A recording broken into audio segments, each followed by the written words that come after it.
So I always get people asking me questions about how do I make my model, how do I get the quality better, what apps should I use, what software, stuff along the lines of that, right? So I thought I'd make a quick little video on how I make my model and how I got to the position what I'm in to actually have a high quality model and just be able to produce the best quality work possible. But like the issue with that software is that the quality was literally just terrible and you couldn't get body consistency, right? And even the face consistency wasn't the best. So I knew I had to find another solution on where I can get good face quality, face consistency, body quality and body consistency, right? So I had to figure out a way of how to do that. So in order to get the best quality model and all that stuff, I was doing a shit ton of research, reaching out to a bunch of people, looking at other models and stuff, and just seeing what programs they were using and how they were actually operating and generating these high quality images. And that's where I came across something called ComfyUI, right? It's literally just a user interface where you can build your own workflow, put your own AI models and all that stuff in, right? And it's completely flexible in no matter what.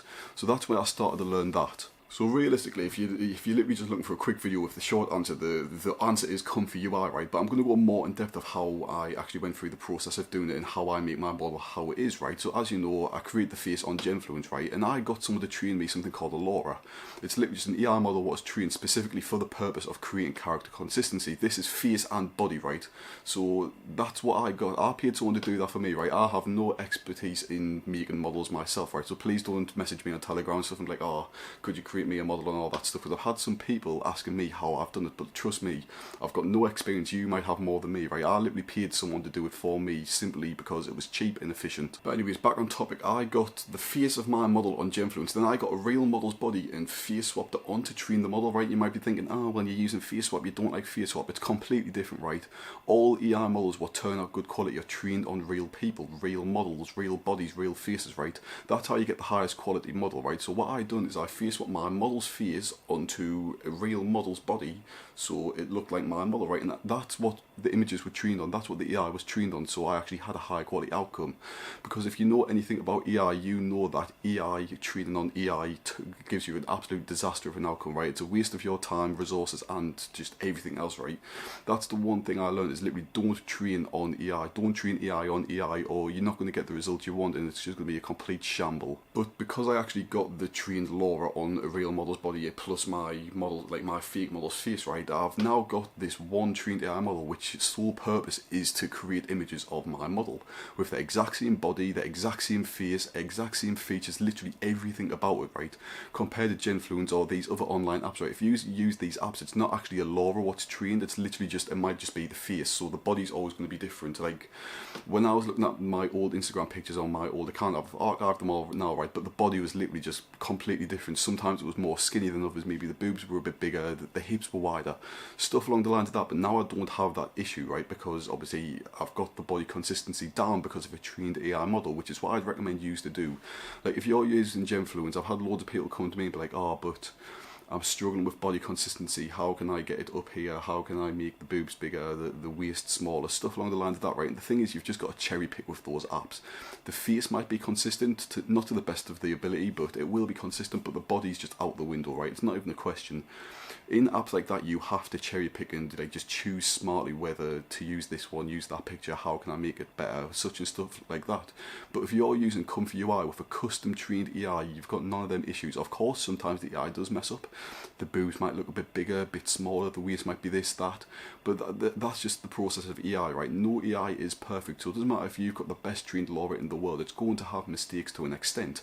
Of course, they're not going to be as prominent and more out there as these apps like Genfluence and other places, right? But they're still going to have mistakes. So in my past videos, I have said use Genfluence before you move on to the harder stuff to get your model out there, but like my opinion's kind of like shifted towards just move straight to ComfyUI, right?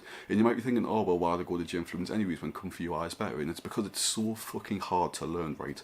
I've been learning it since November and it's now March now, and I've still barely touched the surface. I might know 2% of it. I know how to generate a model and make a workflow, and that's about it, right? And that's me being consistently learning for like hours a day about this stuff, right? The thing is, it's so unbelievably difficult to learn that even after like a week or a month, you're not not going to be able to produce unbelievable quality. It took me ages to I haven't even perfected it, but getting my model to a standard where I'm somewhat happy with. But like the thing is, it's so worth it to learn these programs because of the quality output and the consistency compared to GenFluence. Like GenFluence takes no skill or effort whatsoever, right? You literally just click a button, it's done. ComfyUI, it takes resources, it takes time, it takes learning. But like, trust me, it's worth it, right? If you're serious about this and you actually want to make something of it, you wouldn't be asked what it takes, right? You wouldn't be asked how long it's going to take you, how much learning, how much pain. You would not be bothered about all this stuff if you're willing to actually make your AI model work. So that's why my opinion's kind of shifted. It shifted from like, oh, just go to GenFluence, create a character, post a few pictures, to just go to ComfyUI, right? It's going to take you a week or two to get a model up and running, right?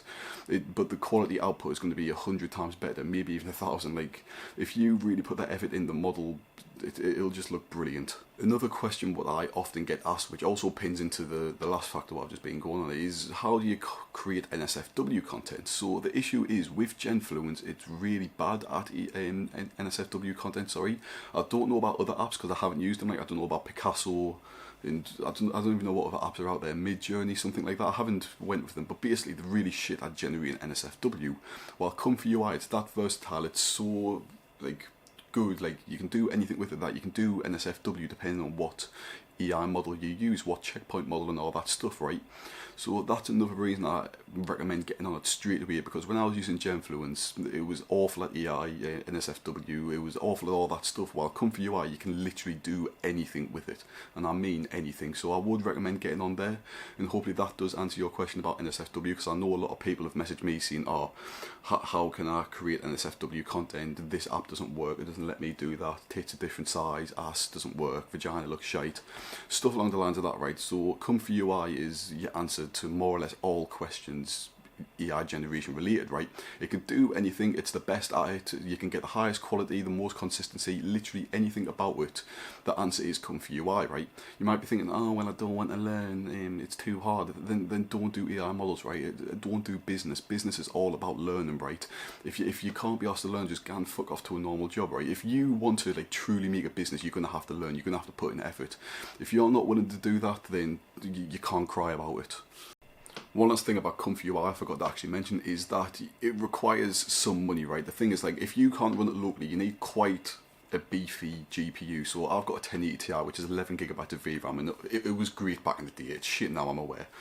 But that can't even run ComfyUI without taking about 20 minutes to generate an image, right? So basically you need like a 3070 or above, a 4070, just to like be time efficient with it, right? But if you don't have that, if you don't have a beefy computer, you can always rent it out, which is what I do personally. I use a software called RunPod, a website, sorry, and you can rent GPUs for relatively cheap. Like, I'm not even joking, it probably costs me about $30 to $40 a month, which is nothing considering you can generate a fuck ton of images out of that. Like, you can literally generate anything you want out of that $40, and it's relatively cheap. Obviously it's not the cheapest, $40 a month, some people might not have that, but overall it's pretty cheap if you look at it in like a wider view. So that's what I would recommend for ComfyUI if you don't have the resources.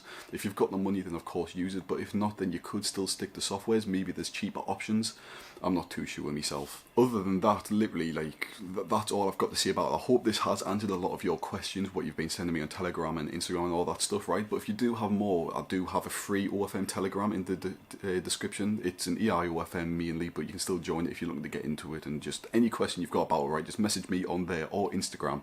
I'm more likely to reply on Instagram because I'm more active on there, but still just don't join the Telegram. It's completely free and there's almost 400 members inside it, maybe even above that. I'm not even sure, I haven't checked in a while.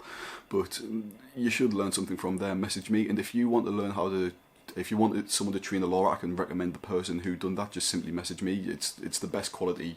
They do it the most unique way, and it's honestly it's a 10 out of 10 service. It's especially worth it for the price. So just message me about that. So this is just a quick little add-on to the video, right? But if you do want to learn ComfyUI, I can recommend free resources on YouTube and a paid community, which is where I learned the majority of my stuff from.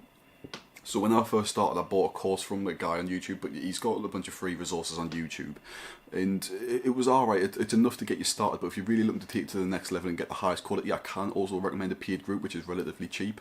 Just message me on anything, Telegram, Instagram, or even put in the comments, right? I'll just link you that.